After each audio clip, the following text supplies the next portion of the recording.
meresponi kasih-Mu yang sedemikian besar bagi kami dengan belajar taat dan turut segala perintah-Mu yang Engkau telah berikan kepada kami di dalam Alkitab suci firman Tuhan, yang bisa kami pegang, yang bisa kami pelajari dalam tiap-tiap keseharian kami ya Tuhan. Terima kasih, kami akan memberikan waktu dan hati pikiran kami tertuju kepada pembacaan dan perenungan dari setiap uraian firman Tuhan. Roh-Mu yang kudus, tolonglah hamba ini dan tolonglah setiap jemaat-Mu, sehingga melalui perenungan ini kami sama-sama merasakan Tuhan berbicara kepada kami dan kami ditopang untuk melakukannya. Di dalam nama Tuhan Yesus kami siap merenungkan firman-Mu. Berfirmanlah bagi kami semuanya. Amin. Shalom. Shalom. Puji nama Tuhan, pagi hari ini kita sudah masuk bulan September ya. Bulan September kita mulai ibadah di kebaktian pagi, pada kebaktian 1 pada pagi hari ini. Semuanya karena kasih karunia Tuhan bagi kita.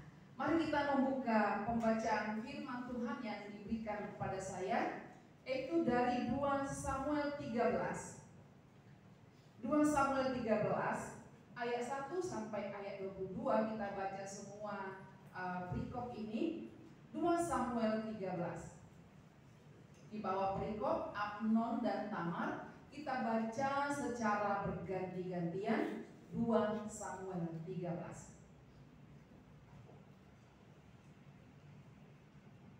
Sudah ketemu? Sesudah itu terjadilah yang berikut. Absalom bin Daud mempunyai seorang adik perempuan yang cantik, namanya Tamar. Dan Amnon bin Daud jatuh cinta kepadanya.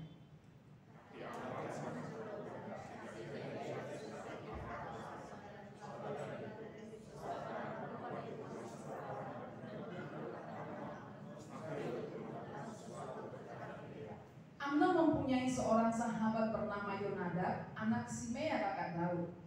Yonadab itu seorang yang cerdik.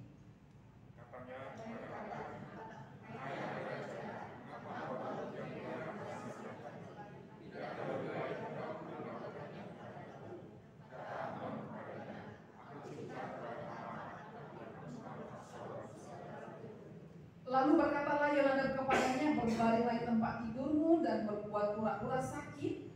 Apabila ayahmu datang menengok engkau, maka haruslah engkau berkata kepadanya, izinkanlah adikku Tamar datang memberi aku makan. Apabila ia menyediakan makanan di depan mataku, sehingga aku dapat melihatnya, maka aku akan memakannya dari tangannya. Sesudah itu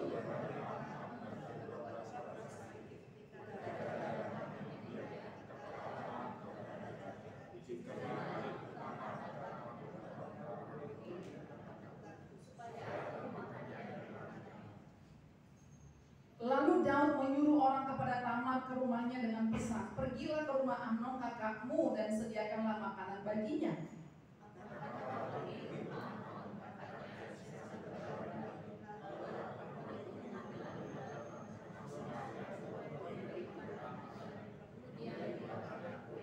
Sesudah itu gadis itu mengambil kuali dan mengeluarkan isinya di depan Amnon, tetapi ia tidak mau makan. Berkatalah Amnon, suruhlah setiap orang keluar dan meninggalkan aku. Lalu keluarlah setiap orang meninggalkan dia.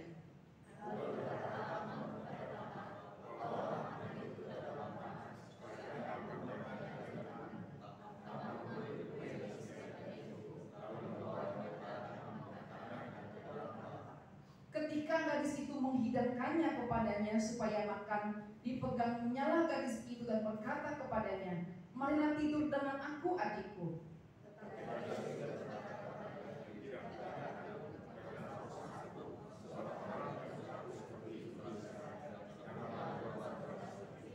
Dan aku kemanakah kubawa kecemaranku, dan engkau akan dianggap sebagai orang yang bebal di Israel. Oleh sebab itu berbicaralah dengan raja, sebab ia tidak akan menolak memberikan aku kepadamu.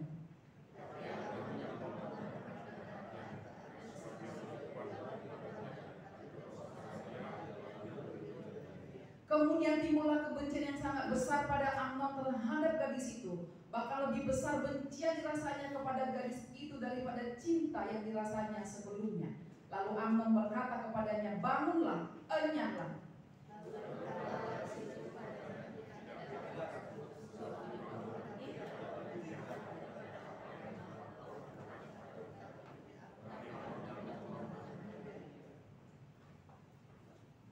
Dipanggilnya orang muda yang melayani dia, katanya, suruhlah perempuan ini pergi daripadaku dan kuncilah pintu di belakangnya.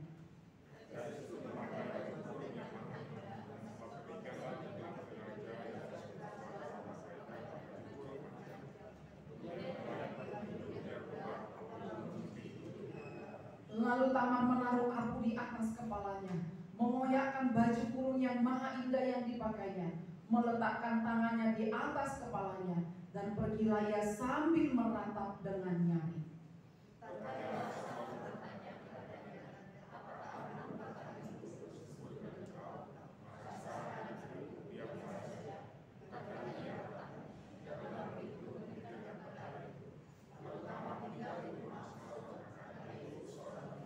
Ketika segala perkara itu didengar Raja Daud, sangat marahlah ia.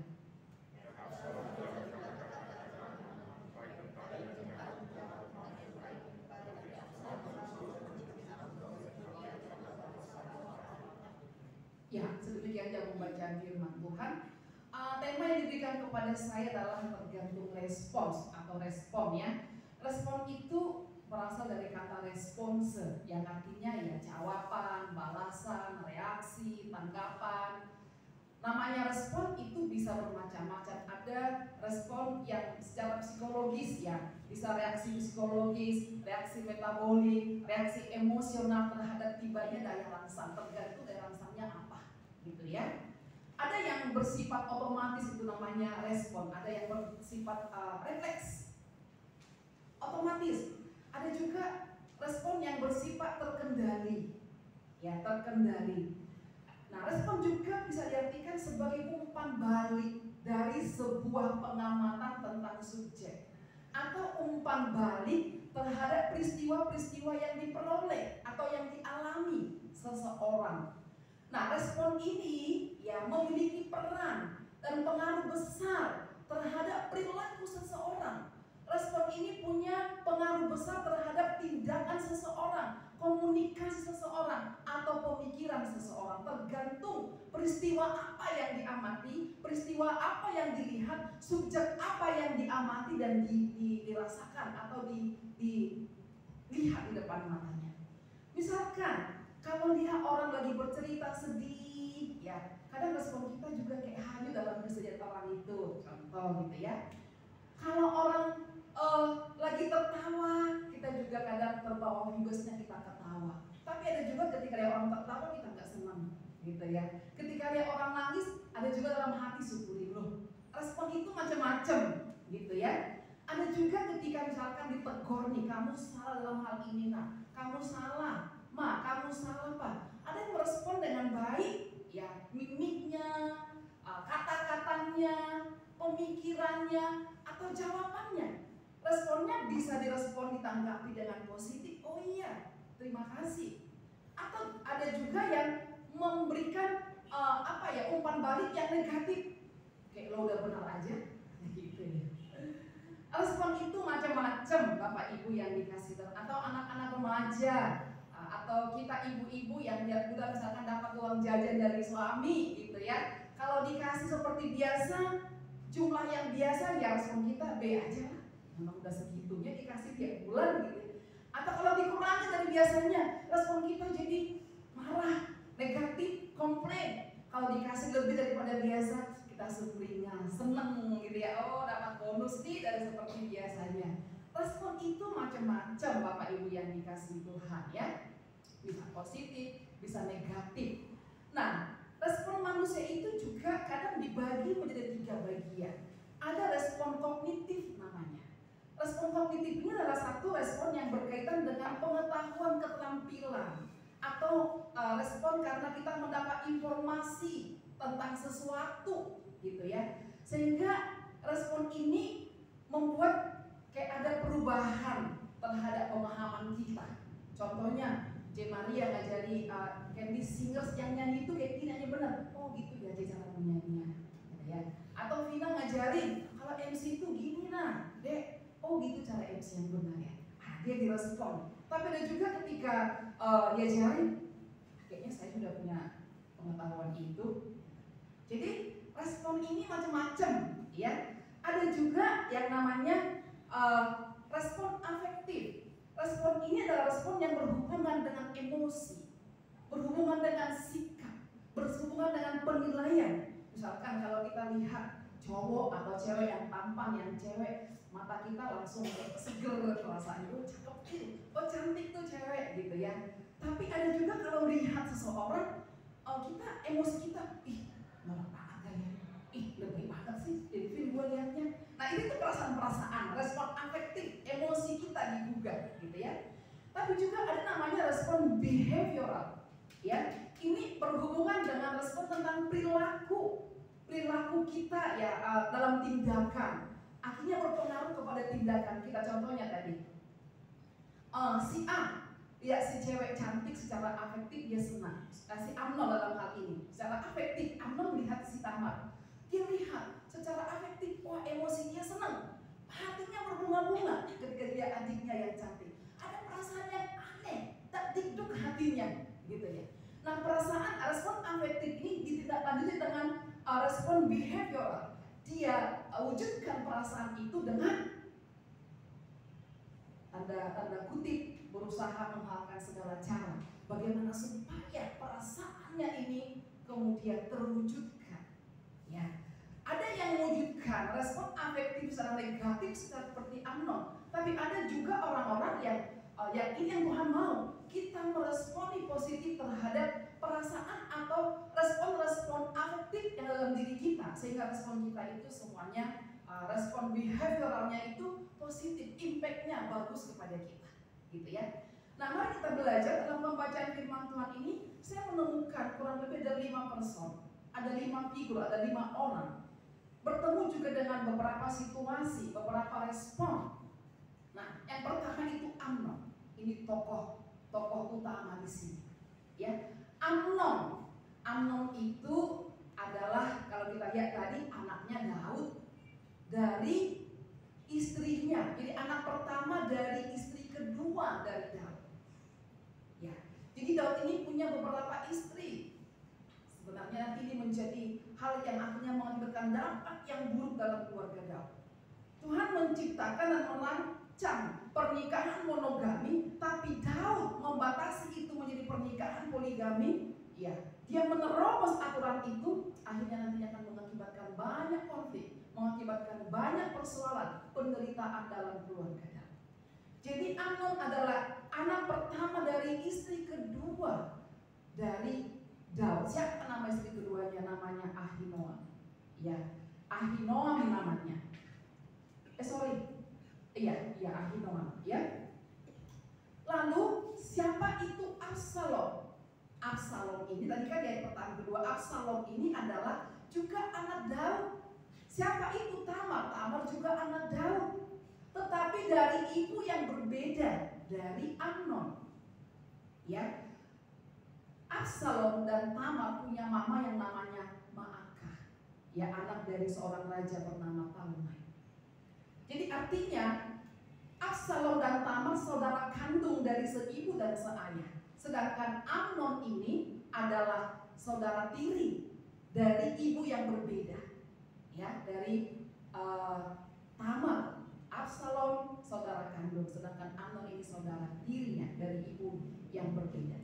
Nah itu situasi, itu peristiwa yang dihadapi oleh Amnon. Hidup dalam keluarga yang situasinya keluarga besar. Karena papanya poligami, saudaranya banyak, 18 orang saudaranya banyak kan. Banyak keluarga besar ini. Kemudian dia punya satu saudara cantik sekali namanya Tamar. Pada saat itu Daud jabatannya raja. Artinya secara ekonomi sangat mapan, sangat berkecukupan si Amnon ini, gitu ya. Bahkan melihat percakapan Yonadab, sahabatnya si Amnon, terkesan bahwa dia bilang, ya anak raja, itu menekankan status status Amnon sebagai anak raja. Yang anak raja ini terbiasa mendapatkan apapun yang diinginkannya. Ya. Nah, saudara yang dikasihi Tuhan, Amnon melihat adiknya mungkin bertemu setiap hari, dilihat setiap hari, bersama setiap hari, diikat oleh darah yang sama dari papanya Daud. Apa respon Amnon sebagai kokoh? Jatuh cinta sama adiknya, birahi dengan adiknya sendiri. Nah, inilah kisah cinta terlarang, ya. Perasaan terlarang, kasih terlarang. Lalu ketika Amnon melihat adiknya, kok ada perasaan yang beda ini ya? Kok hati saya berdetak kencangnya? Apa responnya Amnon? Aduh, stop, salah. Istighfar kalau orang lain bilangnya, salah ini perasaan ini, enggak benar ini. Stop Amnon. Enggak. Tapi dia lanjutkan perasaan itu. Dia kelola perasaan itu. Dia buahi perasaan itu sampai dia ingin merasakan tubuh adiknya sendiri. Tetapi terbentur dengan situasi peraturan keluarga Daud. Tamar punya privasi sendiri dijaga oleh pengawal-pengawal. Amnon juga dijaga oleh pengawal-pengawal. Absalom juga di rumahnya dijaga pengawal-pengawal. Dan kata firman Tuhan, walaupun Tamar sudah masuk menjadi usia menikah, tapi kata firman Tuhan dia masih perawan. Ada penjagaan ketat dalam aturan di keluarga Daud tentang hal itu. Dan bukan hanya itu, memang nanti ada juga kita akan bahas di bawah tentang pribadi atau personal dari Tamar. Nah, benturan ini membuat Amnon merasa, aduh mustahil saya memiliki Tamar. Mustahil saya bisa mewujudkan perasaan saya ini kepada Tamar. Karena ada lapisan-lapisan pengawal yang dilewati, begitu ya. Maka hati dia menderita sekali, hati dia gatal sekali, hati dia begitu sedih karena tidak bisa mewujudkan perasaannya kepada adiknya. Mustahil kata firman Tuhan. Sampai-sampai dia jatuh sakit. Itu kata firman Tuhan, mentok dia di situ.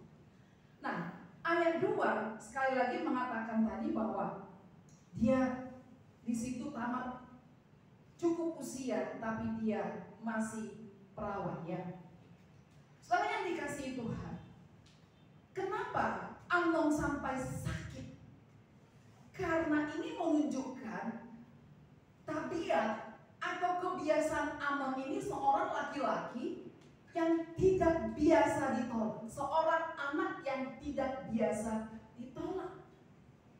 Maka dia sakit ketika keinginannya tidak tercapai, tidak bisa dicapai, sampai dia sakit. Menunjukkan siapa dia. Itulah orang kalau keinginannya, kalau apa yang dia impikan tidak dapat dia raih, dia menjadi sakit. Artinya dia terbiasa untuk diiyakan oleh orang tuanya, oleh orang di sekitarnya, tidak terbiasa mengalami penolakan. Perhatikan Bapak Ibu, anak yang tidak pernah menerima jawaban tidak, pada akhirnya orang seperti ini akan menjadi beban bagi semua orang, karena semua keinginannya harus dipenuhi. Amnon adalah contoh kerusakan yang demikian, ya. Karena itu Bapak Ibu Saudara atau calon orang tua, ya, mari kita belajar bahwa setiap anak itu harus dilatih beberapa hal supaya dia tidak menjadi anak yang manja yang akan segera menjadi sampah masyarakat. Pertama, anak perlu diajar untuk mempedulikan orang lain. Ini yang paling utama. Orang lain diciptakan Tuhan bukan untuk melayani dia, tapi dia yang harus belajar melayani orang lain. Nah, ini Amnon mentalnya terbentuk untuk dilayani orang lain, gitu ya. Yang kedua, anak-anak kita perlu diajar untuk menghormati orang lain, menghargai mereka sebagai manusia yang sama dengan dirinya sendiri. Entah orang itu kaya, entah orang itu miskin, entah itu berpendidikan tinggi, berpendidikan rendah, semua harus dihormati. Nah, salah satu kelemahan Daud, kalau kita baca 1 Raja-Raja pasal yang pertama, salah satu kelemahan Daud yang paling menyerang, dia tidak pernah mengatakan tidak kepada anak-anaknya.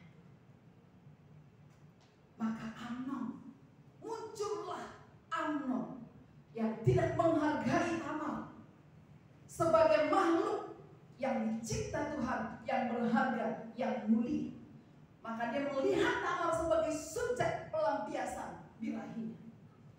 Maka Tamar dilihat dan dinilai sebagai sosok putri yang pantas untuk dirusak, yang pantas untuk disakiti, yang pantas untuk dicampakkan. Saudara yang dikasihi Tuhan, Yonadab sepupunya, sebenarnya sepupu masih, tapi dekat mereka sebagai sepupu sekaligus sebagai sahabat, membaca karakter dari Amnon ini. Maka Yonadab bilang, "Apa ini sih bro, kok mukamu galau aku lihat? Kenapa sih? Cerita dong sama suamimu ini." "Ini bro, saya jatuh cinta sama Tamar adikku." "Kapan? Kau usah sedih lagi, saya punya solusinya. Kamu pura-pura sakit aja. Nanti ini si Yonadab ini terkenal cerdik kata Alkitab. Kalau diselidiki arti itu licik juga. Cerdik dan licik itu kadang beda-beda tipis kalau dalam Tuhan ya. Kalau cerdik nggak dimanfaatkan tuh jadi licik jadinya. Gampang, aman bro. Pura-pura tidur, pura-pura sakit. Nanti papamu Daud datang besuk kamu, ngomong aja, "Pak, tolong dong supaya aku sembuh, mintain Tamar dong datang ke sini masakin kue sama saya. Terus nanti dia suapin saya akan sembuh deh." Gitu. Si Amnon, "Oh, brilian tuh idemu bro. Oke, dieksekusi." Eksekusi tuh ide. Dia pura-pura sakit, papanya datang, "Ngapain sih nak?" "Ya aku sakit bla bla bla, tapi pak aku kayaknya sembuh kalau Tamar papa suruh kesini, adikku itu masakin dong saya kue.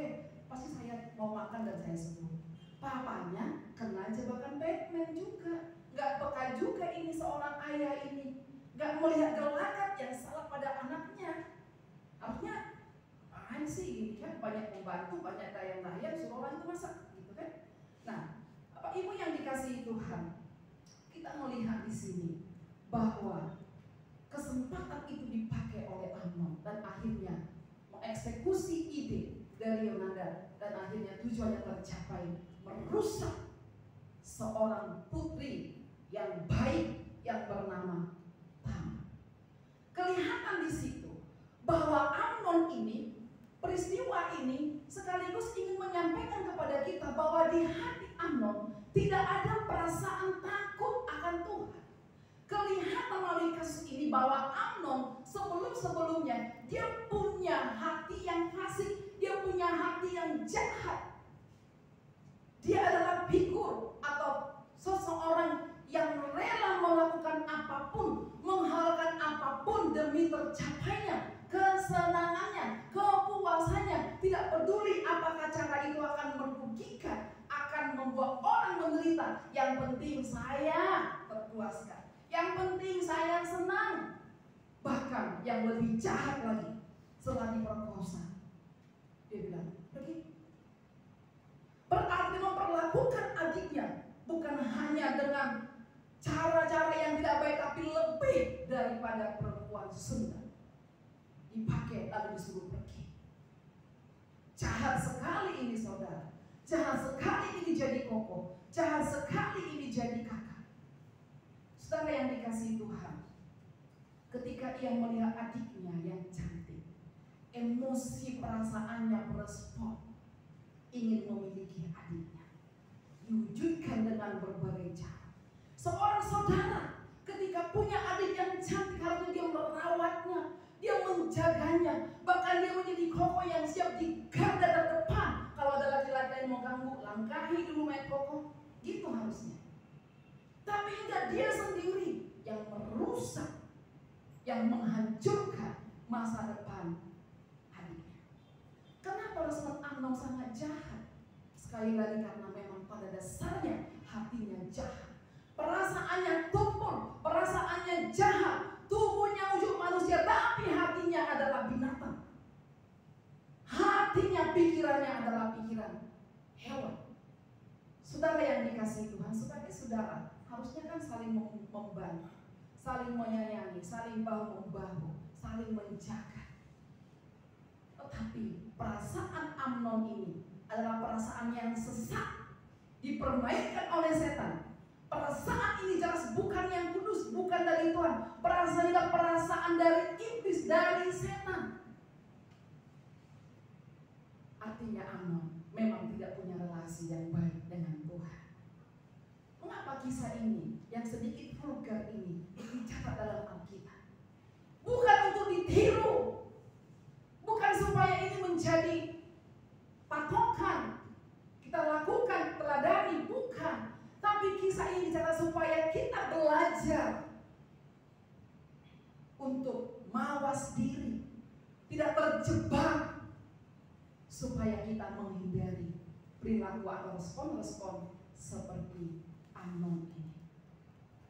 Perbuatan yang sangat tercela, perbuatan yang sangat memalukan. Ini patut kita waspadai, patut kita hindari. Kita belajar betapa fatalnya perasaan, emosi, pikiran yang tidak disucikan, yang tidak dikuduskan Tuhan. Akibatnya apa? Fatal sekali. Penderitaan, kematian.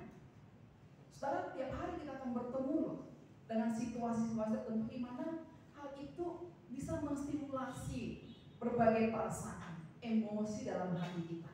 Misalkan nih, kalau anak muda pacaran berdua-duaan, orang tua nggak ngawasi mungkin. Respon kita gimana dengan keadaan itu, dengan situasi itu? Yang benar adalah sekalipun orang tua nggak awasi, jaga hubungan, kendalikan perasaanmu supaya hubungan itu tetap kudus. Jalani masa pacaran yang kudus sehingga masa pacaran menjadi masa pacaran yang menjadi berkat, pacaran yang memuliakan Tuhan. Bapak Ibu, pemuda-pemudi kalau dikirimi link-link yang nggak benar, yang nggak senonoh, muncul di beranda kita tiba-tiba, bagaimana respon kita? Yang kudus adalah lewatkan, hapus, blokir. Jangan mau perasaanmu, oh nggak ada orang tua, oh nggak ada istri, bukan deh. Respon yang negatif, blokir, hapus. Ya lewatkan dengan cepat, kendalikan tanganmu. Itu tidak kudus dan hanya akan mengotori pernikahanmu, mengotori pikiranmu, mengotori hatimu. Ketika pasangan punya pasangan yang sakit dalam tanda kutip, gak bisa melayani pasangannya. Karena ada banyak peluang Anda berkhianat. Ada banyak wanita yang menggodamu. Ada banyak laki-laki yang menggodamu. Ada banyak fasilitas di kotamu untuk melampiaskan keinginanmu. Bagaimana responmu? Tolak dalam nama Yesus. Jaga hubunganmu yang eksklusif itu hanya dengan pasanganmu, hanya dengan suamimu, hanya dengan istrimu. Jika di tempat kerjamu ada cewek-cewek cantik yang menggoda, sepertinya memancing-mancing ini, gimana responmu? Lari seperti Yusuf. Lari bukan mendekat ya. Ayo, bukan, tapi lari menjauh. Itu Yusuf bukan lari mendekat, tapi lari menjauh. Ya, saudara yang dikasihi Tuhan, saya rasa setiap hari kita akan diperhadapkan dengan situasi-situasi beragam dalam hidup kita. Bagaimana respon kita? Apapun itu, jangan biarkan perasaan kita dipermainkan setan. Tetap awas dengan perasaanmu. Maka perlu setiap hari, setiap waktu kita menyerahkan diri kita, bergantung penuh kepada menjalani keseharian kita. Karena dalam keseharian ini ada banyak peristiwa, ada banyak subjek yang bisa menstimulasi perasaan-perasaan kita, emosi kita. Bagaimana supaya ketika perasaan kita, emosi kita distimulasi, kita memberi respon yang positif? Itu tidak mudah. Kita butuh ketergantungan, kita butuh hubungan, kita butuh mengandalkan Tuhan. Saudara yang dikasihi Tuhan, itu yang pertama, Amnon. Yang kedua, siapa? Tamar. Tamar itu disebut wanita yang sangat cantik, yang masih murni. Ya, kita katakan masih perawan walaupun sudah usia harus menikah. Dia terkenal dengan kecantikannya. Cantik, tapi udah usia menikah masih murni loh. Ini di zaman sekarang jarang ditemukan. Masih murni. Berarti secara tidak langsung kita bisa memahami bahwa Tamar ini meresponi kecantikannya dengan baik. Meresponi dirinya, kecantikan yang ada pada dirinya dengan tepat. Yang memang didukung oleh peraturan keluarga, peraturan kerajaan karena dijaga begitu ya. Tetapi kelihatan di sini watak Tamar, dia gadis baik-baik, adik baik-baik yang hatinya lembut, yang hatinya baik.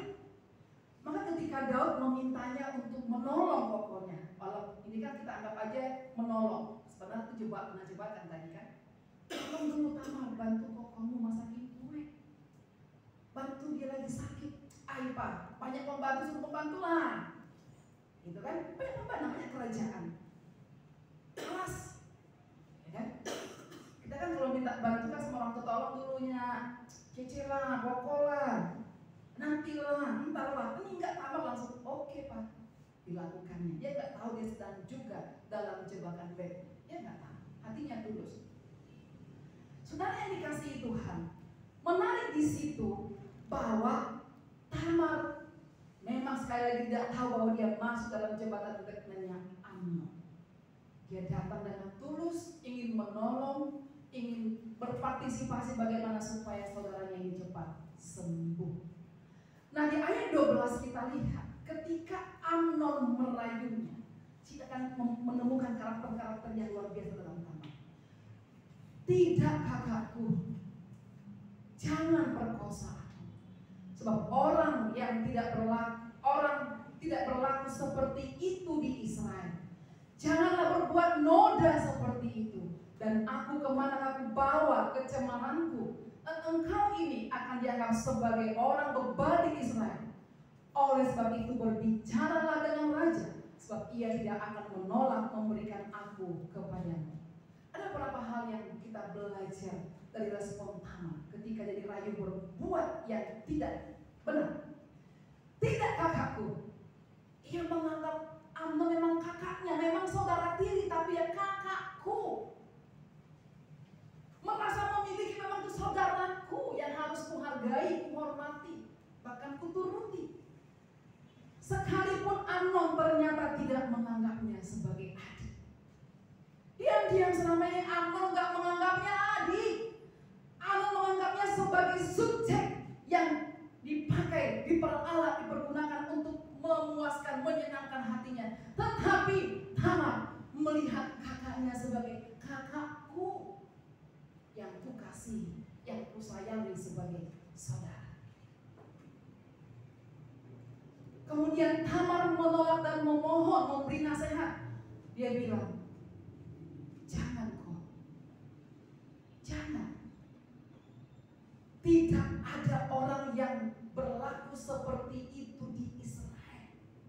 Israel identik dengan umat Tuhan, orang Kristen. Kok anak Tuhan gak boleh gitu? Kok umat Tuhan gak boleh gitu? Orang Kristen gak boleh gitu, sama itu. Dinasehati, lebih dewasa karakternya, pemahamannya tentang Tuhan lebih dewasa daripada kokonya. Ternyata umur tidak menentukan kedewasaan seseorang. Jangan. Kemudian dia bilang, itu perbuatan noda, perbuatan dosa, perbuatan kotor. Anak Tuhan gak boleh gitu. Dia bilang, dan engkau akan dianggap orang bebal di Israel. Artinya dia masih memikirkan masa depannya. Kalau kau lakukan itu, nama baikmu tercemar. Kau gak punya masa depan di negeri ini. Kau akan terbunuh, kau akan dicap sebagai orang jahat, dan dimanapun kau hadir kau akan ditolak. Dia masih memikirkan masa depan dan kebaikan koko yang punya niat jahat dengan dia. Lalu dia ngomong, mintalah kepada raja, sebab ia tak akan menolak memberikan aku kepadamu. Waktu saya baca ini, apa ini boleh ya di sana? Ternyata bukan boleh. Tapi ini taktik atau strategi terakhir yang Tamar bisa lakukan. Minta aja sama papa. Pasti papa gak akan nolak. Itu strategi dia sebenarnya. Dia udah mentok, gak mau bisa buat apa lagi. Dan itu tetap gak masuk di akal Amnon. Maka dikatakan karena dia lemah, lebih lemah dari Amnon, maka Amnonnya berhasil memperkosa dia. Saudara, ayat 19, pemerkosaan itu membuat Tamar meraung dengan nyaring. Duka cita yang amat dalam. Pemerkosaan, pelecehan seksual akan mengakibatkan trauma yang luar biasa. Duka cita yang sangat dalam. Dan anehnya sudah diberikan contoh, hal-hal ini dilakukan biasanya oleh orang-orang keluarga-keluarga terdekat. Nggak bapak tiri, nggak bapak kandung, nggak om, saudara, adik, tukang kebun yang dianggap udah keluarga, supir yang dianggap jadi keluarga, teman yang kita udah anggap keluarga. Maka ini kita belajar bahwa circle terdekat ini seringkali, kalau kita lihat di media, televisi, ada banyak kasus pelaku-pelaku pelecehan, pelaku-pelaku pemerkosaan banyak kali dilakukan oleh orang-orang terdekat. Ada kasus kan di TV, anak artis yang dari remaja diperkosa oleh bapak tirinya dan sekian tahun disimpan, tidak berani speak up. Yang dianggap bapak, yang dianggap om, dianggap supir yang bisa menjaga, tukang kebun yang bisa menjaga, saudara yang bisa menjaga. Kerap kali orang-orang ini menjadi orang yang perlu kita waspadai juga kalau kita punya anak cewek ya. Ya, kadang juga bukan cewek, anak laki-laki pun sekarang juga kadang sama. Bisa juga dilakukan tidak baik. Ya, ini menjadi pelajaran bagi kita para orang tua ya, supaya jangan lengah. Mari beri edukasi sejak dini kepada anak-anak kita tentang nilai-nilai moral. Bagaimana waspada kepada gelagat-gelagat orang yang melecehkan. Bagaimana berespon dan dengan berani speak up jika terjadi hal-hal yang tidak diinginkan ini. Bagaimana supaya anak-anak belajar terbuka cerita kepada orang tua. Dan ketika orang tua dicurhatin, mari orang tua berhenti HP-nya, berhenti aktivitasnya, lihat, tatap anakmu yang bercerita, responi dengan baik. Jangan tidak percaya dulu. Ini yang kita pelajari dari kasus Tamar dan kasus-kasus pemerkosaan pelecehan yang sering terjadi, malah terjadi pada saat ini. Saudara yang dikasihi Tuhan, trauma-traumatis yang sangat dalam karena ulah jahat saudara sendiri. Ya, adik-adik remaja, untuk adik-adik pemudi ya di sekolah, di dunia kerja, di keluarga, kalau ada hal-hal seperti itu, gimana responmu? Teriak ya. Saya lihat satu podcast, siapa tuh? Misel namanya ya. Saya nggak salah bawain karena sudah di podcast itu ya. Anaknya siapa tuh? Pinkan Mambo. Ya, anak gadisnya. Dia nggak berani speak up. Dia pendam. Dia takut kalau cerita mamanya akan sakit. Kalau dia takut cerita mamanya akan cerai. Dia bertahun-tahun dia simpan traumatis yang amat dalam. Para psikolog memberi komentar ketika dia cerita, nangisnya itu dari tengah dan dari dalam. Itu bukan dari pinggir, trauma yang sangat dalam. Kalau ada di antara kita yang begitu, cerita, cari orang yang tepat, nggak hamba Tuhan, keluarga mesti speak up, ya. Tetapi sebagai orang tua kita, sebagai ama, sebagai akong, kakek, kalau ada cucu kita, anak-anak kita jaga dengan baik. Karena apa? Hari dan zaman-zaman ini semakin rusak, semakin jahat. Ada banyak Amnon pada masa kini yang siap menerkam anak-anak kita, yang siap memangsa bahkan kita sendiri.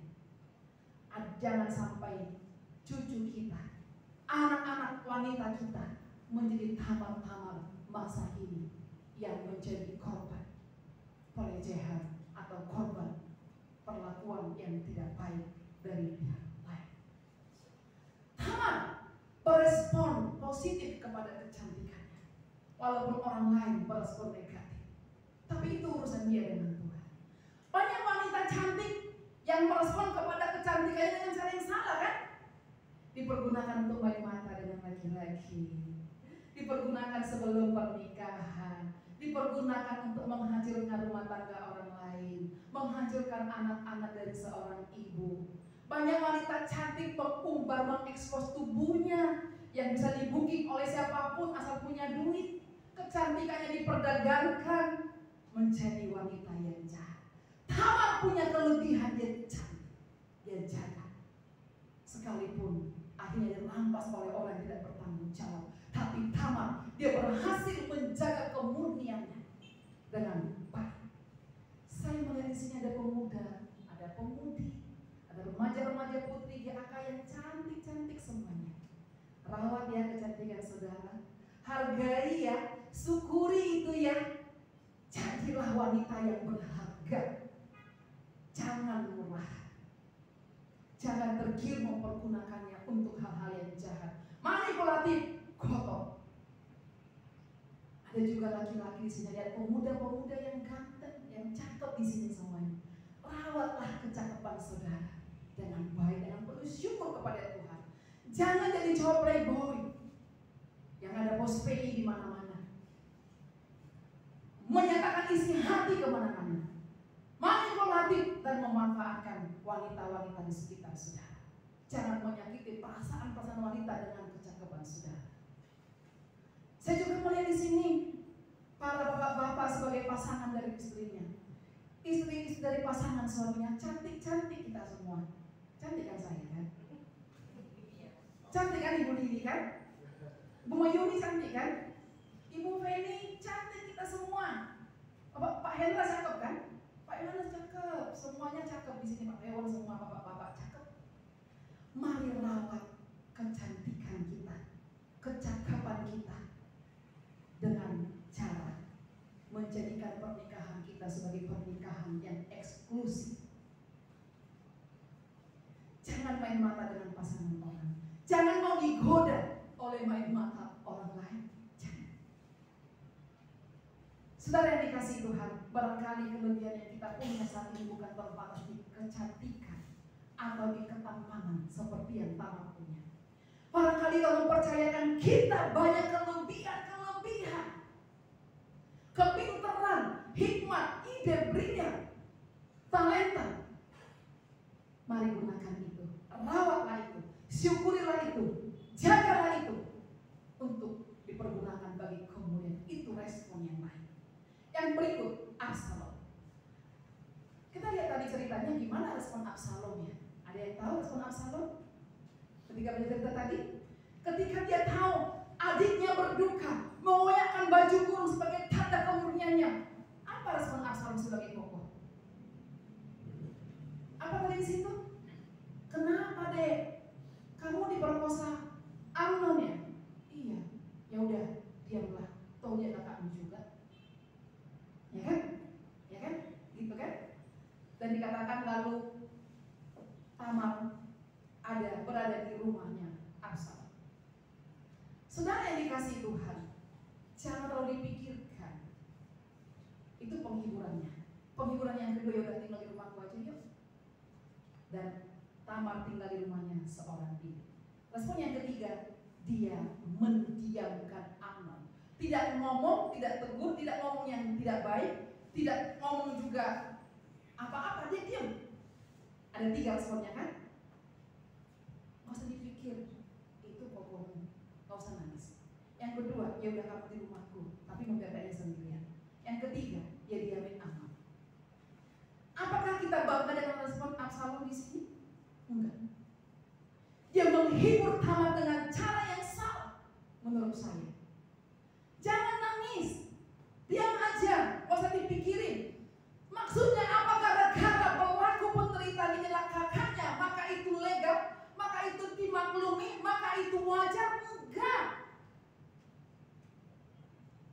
Saudara yang dikasihi Tuhan, Tamar baru saja mengalami masa yang sangat menggoncangkan jiwanya. Mendengarkan penghiburan begitu, terhibur nggak Tamar kira-kira? Oh, makin bergejolak hatinya, makin terpuruk dia, seolah-olah itu perkara biasa yang bisa dimaklumi, yang bisa diterima begitu saja. Lalu penghiburan yang kedua, kamu di rumah aja, tapi seorang diri. Orang yang baru saja mengalami peristiwa traumatis, yang dibutuhkan itu teman, yang dibutuhkan itu pendampingan. Ada orang yang memahami perasaannya, ada orang yang memberikan waktunya mendengarkan ceritanya. Membiarkan dia sendiri itu adalah hal yang sangat konyol dan sangat rawan.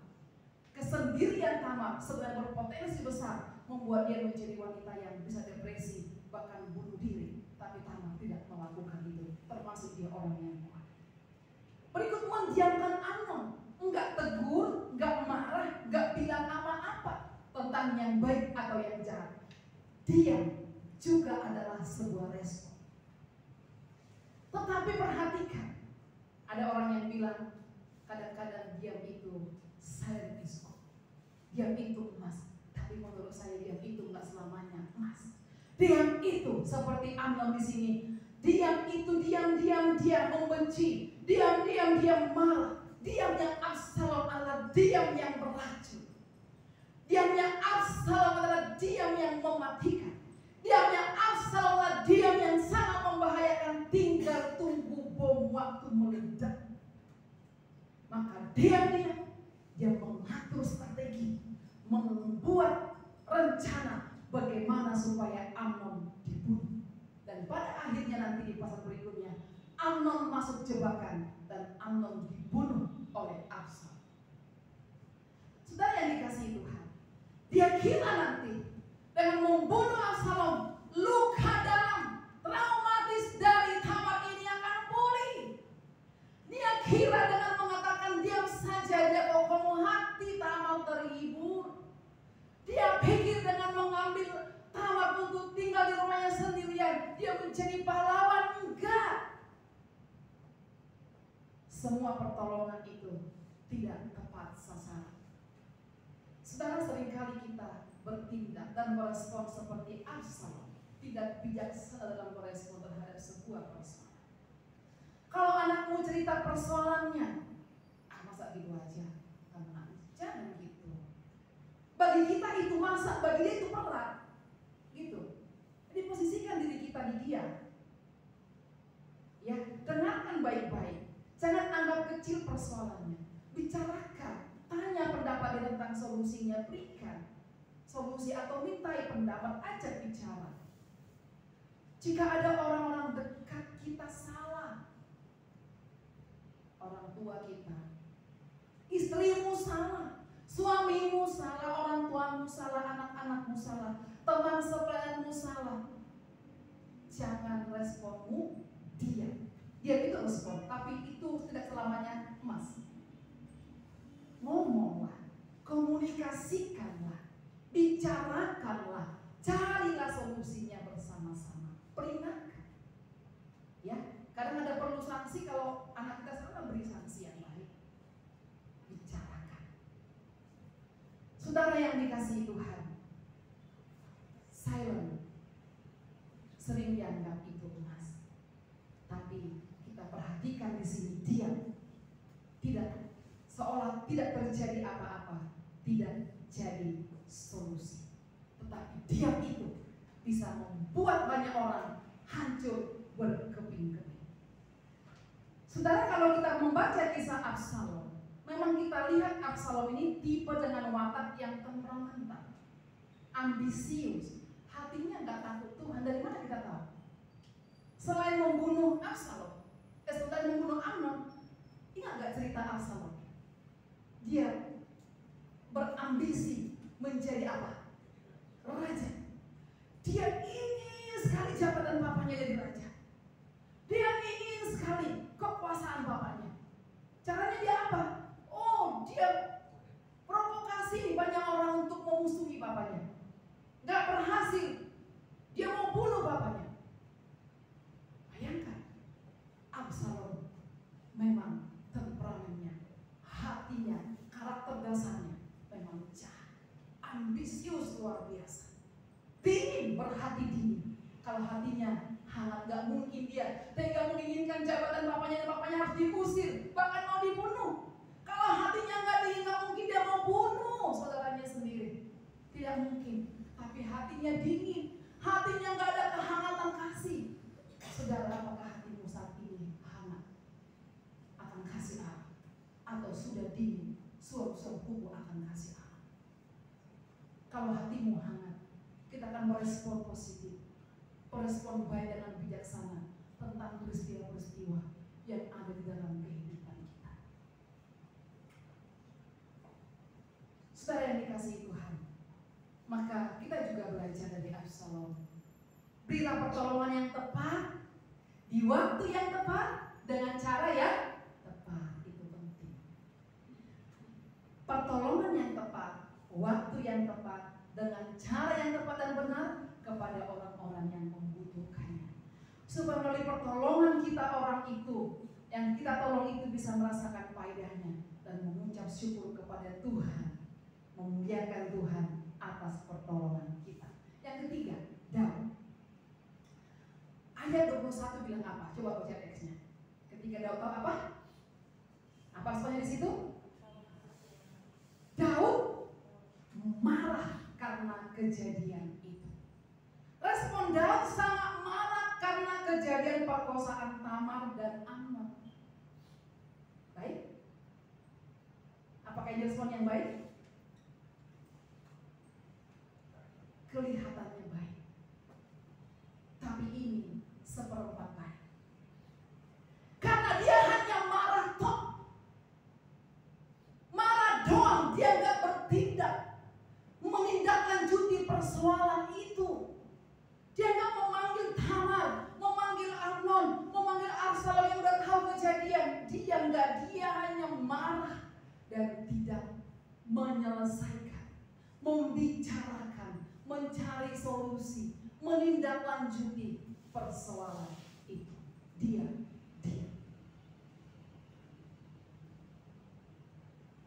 Sebenarnya pemerkosaan Amnon kepada Tamar tidak seharusnya berujung kepada pembunuhan Absalom kepada Amnon. Kalau secepat dini Daud bertindak menyelesaikan masalah itu, memberi sanksi kepada Amnon. Tamar tidak mengalami traumatis yang akan panjang kalau Daud sebagai ayah cepat-cepat bertindak, memberi pendampingan kepada Tamar. Absalom tidak harus membunuh Amnon kalau Absalom yang mengetahui dengan perkara juga mendapatkan pembimbingan dan arahan dari seorang ayah. Saudara yang dikasihi Tuhan, kita menemukan keputusan-keputusan Daud yang tidak bijak akan kasus ini. Kasus ini tidak ditangani Daud hingga tuntas. Daud tidak mendisiplin Amnon. Daud tidak mendampingi Tamar. Daud tidak memberikan pengarahan yang tepat kepada Absalom bagaimana berperilaku akan kejadian yang sudah dia tahu. Dia gak buat apa-apa selain marah. Kalau suami marah sama istri, marah. Selesai gak persoalan? Gak kali. Kalau istri tahu suaminya salah, lalu dia marah, hanya marah, selesai nggak persoalan? Orang tua tahu anakmu salah, lalu kau marah meledak-ledak, selesai nggak persoalan? Acap kali bukan. Marah ini harus ditindaklanjuti. Kenapa marah? Kenapa marah? Lalu bagaimana supaya nggak terjadi kemarahan-kemarahan berikutnya? Bagaimana menyelesaikan persoalan? Saudara yang dikasihi Tuhan, pernah Bapak Ibu marah karena orang lain salah? Bapak pernah gak marah sama istrinya? Pak Ferry pernah marah sama saya. Saya juga pernah marah sama dia.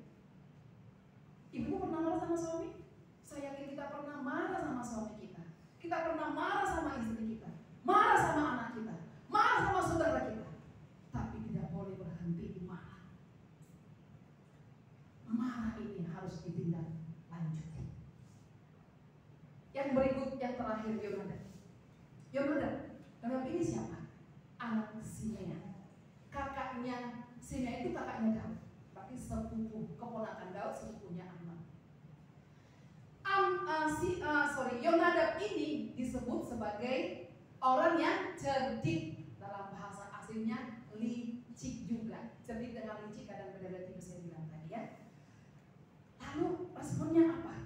Dia sahabatnya uring-uringan, cerita dong. Tadi saya cerita. Akhirnya dia berikan ide yang luar biasa, mematikan. Saudara yang dikasihi Tuhan, responnya Yonadab ketika dia tahu, iya Yonadab aku jadi sama dia. Bro, stop, itu salah. Madai kate perempuan lain di negeri ini banyak, ke sana dong. Madai adik kau yang kau pacari banyak, carikan ya. Banyak sana wanita cantik, banyak situ wanita cantik, banyak cari ya. Gak boleh adikmu. Enggak, tapi dia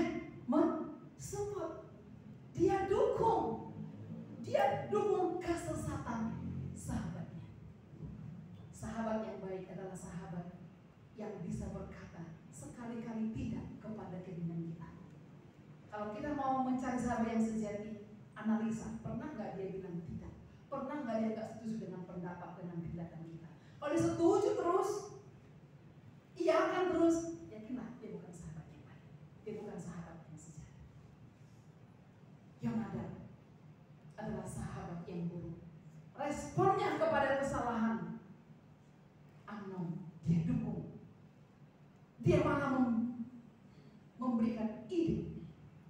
Saudara, respon kita kalau ada sahabat kita yang mau masuk jurang, dorong sekalian ya. Enggak, tarik dia dong, nasihati dia dong, doakan dia dong. Ya, di sini kita lihat berbagai macam respon.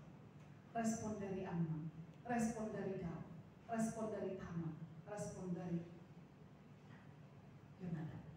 Di mana respon kita? Kita akan mengalami, bertemu dengan banyak peristiwa, bertemu dengan banyak kejadian, bertemu dengan banyak situasi. Ada kejadian yang enak, ada kejadian yang enak, ada kejadian yang membuat hati kita berbunga-bunga, ada yang membuat hati kita terluka. Bagaimana respon?